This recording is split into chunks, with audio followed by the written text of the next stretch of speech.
I was from the age of 9 to about 13, 12 and a half. And when I was about 11-ish, I told my mother what was happening, the behavior that her husband was doing to me. My mother did not believe me. She actually put him in a room with me and asked him. He said no. He swore on the Bible. And life pretty much went on. She ended up having a baby with him. Fast forward about a year, I got tired of dealing with his behavior, and I went to school and told my 7th grade teacher, Miss Caesar, that my mother's husband was. And they brought my mother in. Now you got to remember, I'm 43 years old, so this is a long time ago. However, I'm in 7th grade. I tell my teacher, she calls my mother in.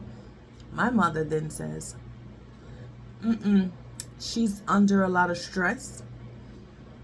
She's lying. No such thing has ever happened to her. Don't believe anything she says. Okay? I personally couldn't fathom my mother saying these things to the teacher. I didn't understand why she would lie, right? Fast forward, I'm about 16 years old. My mom is dropping me off at work. She asked me for a conversation. And in this conversation, my mother says, I remember years ago when you told me that this man was, her husband, was me. But now she was ready to leave him. And the baby that she ended up having with him, she was afraid that CPS or DIFUS, however you call it, would take the baby from her if they knew, she knew about the. So she asked me to lie for her and tell them that she did not know about. So, as you can imagine, as a 16-year-old, this was pretty traumatic because all these years you called me a liar. You told people that I was lying. And now here you are asking me to not only do you a favor, but you're telling me you knew all this time you had a baby with this man, and you're asking me to do something for you so that you don't get in trouble for behavior that you knew was going on. Now, I've written about this in my first book.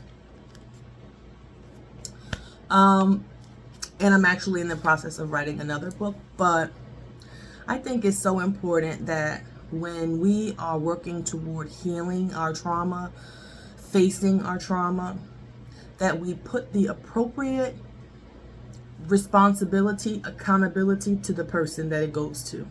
In this case, my mother refused to take accountability. She could have changed the situation. She could have listened to me. Unfortunately, my mother started seeing me as the other woman. Her 12-year-old daughter. My mother, still to this day, has never taken accountability for what she could have changed. And no, she can't make anything better or right with me.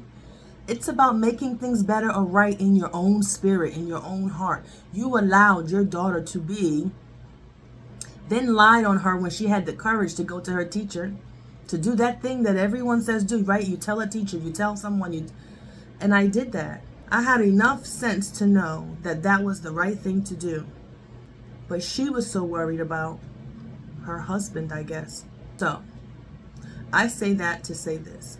When you are reliving or trying to heal from trauma, bring some peace to yourself regarding that trauma that was done to you, bring it up, speak it out, and place the accountability where it belongs.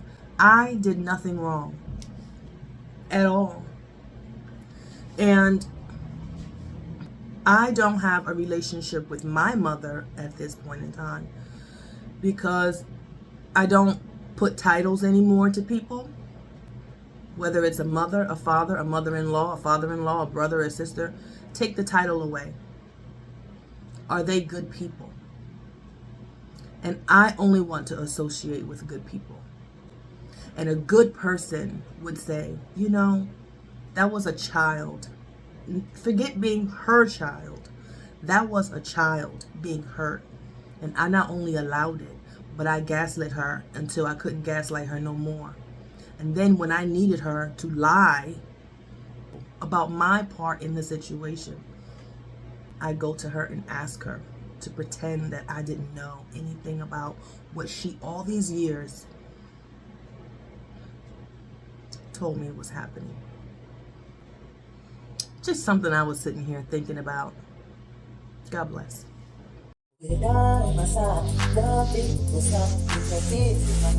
No devil is old on me.